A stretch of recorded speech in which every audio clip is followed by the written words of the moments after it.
উম্মুহু কুরহা।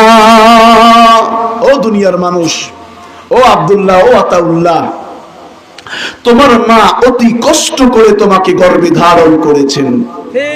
সুবহানাল্লাহ বলবেন না? এই কথাগুলো কার? আরো জোরে বলুন কার? সংক্ষেপে বলতেছেন, তোমার মা অতি কষ্ট করে গর্ভে ধারণ করেছে। বোঝার জন্য আমরা এখন সচেতন মানুষ, আমরা এখন যুবকরা, ও যুবক ভাই খেয়াল করো, যুবকরা এখন বিজ্ঞানমুখী। আগে মানুষ শুনতো, এখন মানুষ দেখতে চায়। ঠিক না বেঠিক?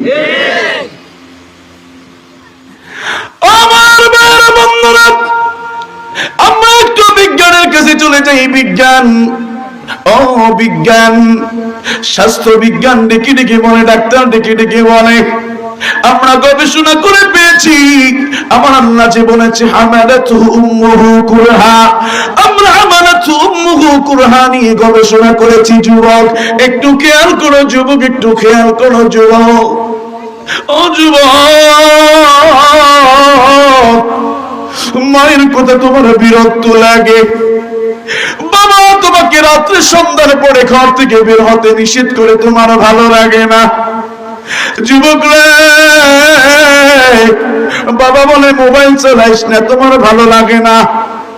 বাবার কথা শুনতে মনে চাই না, মায়ের কথা শুনতে মনে চাই না। রে যুবক, একটু খেয়াল কর, তোমার মা তোমার কত দরদি, একটু খেয়াল কর, তোমার বাবা তোমার কত দরদি।